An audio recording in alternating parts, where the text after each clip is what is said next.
அமெரிக்காவில் ஒரு முக்கியமான கருத்து கணிப்பீடு மேற்கொள்ளப்பட்டிருக்கிறது. அந்த கருத்து கணிப்பீடு அமெரிக்க மக்கள் பாலஸ்தீனம் தொடர்பாக என்ன மனோநிலையில் இருக்கிறார்கள் என்பதை அழகாக எடுத்து காட்டுகிற கருத்து கணிப்பீடாக இருக்கிறது. 30 வயதுக்குட்பட்ட இளைஞர்களிடத்தில் மேற்கொள்ளப்பட்டிருக்கக்கூடிய கருத்து கணிப்புல பாலஸ்தீனர்களை ஆதரிக்கிறீர்களா, இஸ்ரேலியர்களை ஆதரிக்கிறீர்களா என்று கேள்வி எழுப்பிய நேரத்தில் 58% அமெரிக்க இளைஞர்கள் பாலஸ்தீனத்தை தான் நாங்கள் ஆதரிக்கிறோம் என்று சொல்லியிருக்கிறார்கள். வெறும் 32% மாத்திரம்தான் நாங்கள் இஸ்ரேலியர்களை ஆதரிக்கிறோம் என்று சொல்லியிருக்கிறார்கள். பிரித்தானியாவில் இதைவிட ஒரு மாற்றம் ஏற்பட்டிருப்பதை நம்ம பார்க்க முடியும். We must also be clear in our criticism of what has happened in Gaza. I know many people feel that at the start of Israel's military action in Gaza, my party didn't get it right, and I am sorry about that.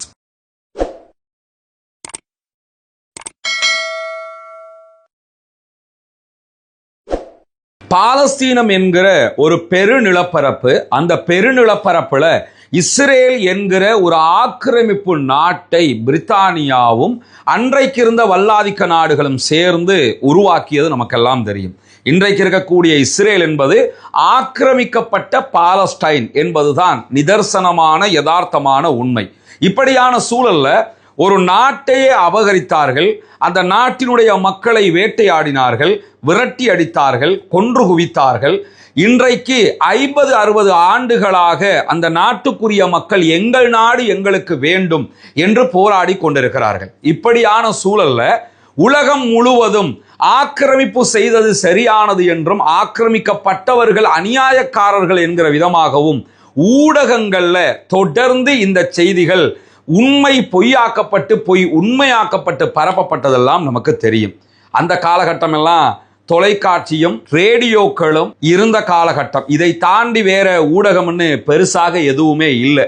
ஆனா இப்ப நம்ம வாழுகிற காலகட்டத்தை பொறுத்தவரையில சமூக வலைதளங்கள் உலகம் முழுவதுமே வியாபித்திருக்கக்கூடிய காலகட்டமாக இருக்கிறது. குறிப்பாக காசாவினுடைய வார் நடைபெறுகிற நேரத்தில் நடந்த 2 சாதகமான விவகாரங்கள் என்னன்னா, ஒன்று சமூக வலைதளங்களுடைய பயன்பாடு, இரண்டாவது அல் ஜசீரா என்கிற ஊடகம் காசாவுக்குள்ள இருந்த காசாவை சேர்ந்த மக்களையே பயிற்றுவித்திருந்தார்கள். ஊடக ரீதியிலான பயிற்சிகள் அவர்களுக்கு வழங்கப்பட்டிருந்தது. எனவே அங்கு நடந்த எல்லா சம்பவங்களும் அல் ஜசீராவினூடாக உலகம் முழுவதுமே நேரலையாக ஒளிபரப்பும் செய்யப்பட்டது. இதனால வந்த விளைவு என்னன்னு கேட்டா, மேற்கு நாடுகள் இதுவரைக்கும் எதை நம்பி இருந்தார்களோ அந்த நம்பிக்கை பொய்யானது. உண்மையான நம்பிக்கை பாலஸ்தீனம் என்பது பாலஸ்தீன மக்களுக்குரியது. இஸ்ரேல் தான் ஆக்கிரமிச்சிருக்கிறாங்க, அவங்க தான் அநியாயம் பண்றாங்க, அவங்க தான் முழுவதுமாக இன அழிப்பு செய்கிறார்கள் என்கிற செய்திகளை மக்களுக்கு மத்தியில வெகுவாக கொண்டு போய் சேர்த்து விட்டது. அதனுடைய விளைவுதான் பாலஸ்தீனத்தில் ஒரு யுத்த நிறுத்தம் கொண்டு வருவதற்கு அமெரிக்காவே முன்வந்த நிலையெல்லாம் நம்ம பார்த்தோம். இப்படியான சூழல்ல அமெரிக்காவில் வளர்ந்து வரக்கூடிய புதிய தலைமுறைக்கு மத்தியில பாலஸ்தீனம் தொடர்பாகவும் அப்பாவி மக்கள் தொடர்பாகவும் ஏற்பட்டிருக்கக்கூடிய என்ன மாற்றம் என்பது அமெரிக்க ஆளும் ஆட்சியாளர்களுக்கு மிகப்பெரிய பின்னடைவாக மாறி இருக்கிறதையும் நம்ம பார்க்க முடியும். குறிப்பாக ஜஹரான் மம்தானியினுடைய நியூயார்க் மேயர் தேர்தலினுடைய வெற்றி என்பது டொனால்ட் ட்ரம்பே எதிர்பார்க்காத ஒரு வெற்றியாக அமைந்து விட்டது. யாருமே இப்படி ஒரு வெற்றி கிடைக்கும்னு நினைக்கல. இந்த வெற்றிக்கு பின்னணியாக இருந்தது அங்கு இருக்கக்கூடிய இளைஞர்களுடைய வாக்குகள். எனவே இளைஞர்களுடைய வாக்குகளை தற்போது பாலஸ்தீனத்தின் பெயராலும் பாலஸ்தீனத்தின் போராட்டங்களாலும் கூட வென்றெடுக்க முடியும் என்கிற நிலை அமெரிக்காவில் தோற்றம் பெற்றிருக்கிறது. இப்படியான சூழல்ல தான் நேற்றைய தினம் அமெரிக்காவில் ஒரு முக்கியமான கருத்து கணிப்பீடு மேற்கொள்ளப்பட்டிருக்கிறது.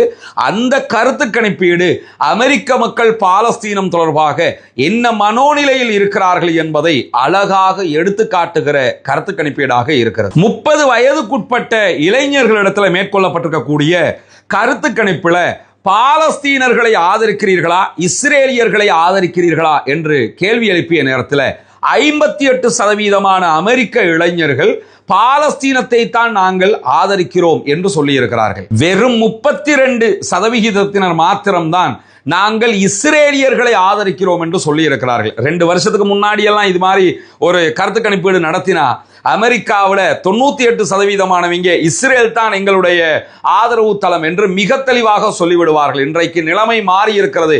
வெறும் 32% அதுவும் இளைஞர்கள் இஸ்ரேலை ஆதரிக்கிறார்கள். மற்ற அத்தனை பேருமே பாலஸ்தீனத்தை தான் ஆதரிக்கிறார்கள் என்கிற பேருண்மை வெளிப்பட்டு கொண்டிருக்கிறது. அது மட்டுமல்லாம அமெரிக்காவில் இருக்கக்கூடிய 2 முக்கியமான கட்சிகள், ஒன்று ஜனநாயக கட்சி, இன்னொன்று குடியரசு கட்சி, அதாவது டொனால்ட் ட்ரம்பினுடைய கட்சி. இந்த 2 கட்சிகள்ல ஜனநாயக கட்சியினுடைய வேட்பாளராகத்தான் ஜஹ்ரான் மம்தானியும் தேர்தலிலே போட்டியிட்டிருந்தார்.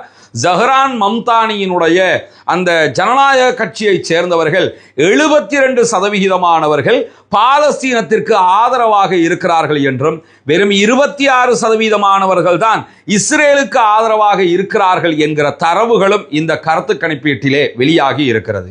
இப்படி அமெரிக்காவில் ஒரு மாபெரும் மாற்றம் நிகழ்ந்து வரக்கூடிய சூழல்ல பிரித்தானியாவில் இதைவிட ஒரு மாற்றம் ஏற்பட்டிருப்பதை நம்ம பார்க்க முடியும். காசாவினுடைய வார் ஸ்டார்ட் ஆகும்போது இன்னைக்கு பிரித்தானியாவை ஆளக்கூடிய லேபர் பார்ட்டி தான் ஆட்சியில தேர்வு செய்யப்படுறாங்க.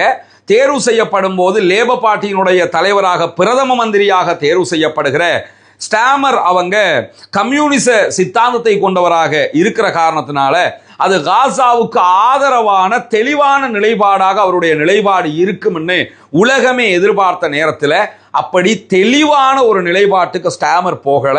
ஒரு மங்கலான நிலைப்பாட்டிலேயே ஸ்டாமர் நின்று கொண்டே இருந்தாரு. அதிலும் குறிப்பாக வெளிப்படையாகவே இஸ்ரேலை அவர் சில கட்டங்களிலே ஆதரித்தது என்பது பிரித்தானியாவுக்குள்ள இருக்கக்கூடிய மக்களிடத்தில் பெருவாரியாக பெரும் எதிர்ப்பையும் அவருக்கு உண்டாக்கி கொடுத்தது. குறிப்பாக காசாவில் இஸ்ரேல் செய்யக்கூடிய அநியாயங்களை பற்றி பேசிய பிரித்தானியாவினுடைய பிரதமர் ஸ்டாமர் காசாவில் இருக்கக்கூடிய பாலஸ்தீன மக்களுக்கு உணவு, தண்ணீர், மருத்துவங்களை கொடுக்காமல் இது அத்தனையுமே துண்டித்து அவர்களை தள்ளாத நிலையில் விடக்கூடிய உரிமை இஸ்ரேலுக்கு இருக்கிறது என்று பேசியிருந்தார். இது உலகம் முழுவதும் பலத்த கண்டனத்தையே உண்டாக்கி இருந்தது.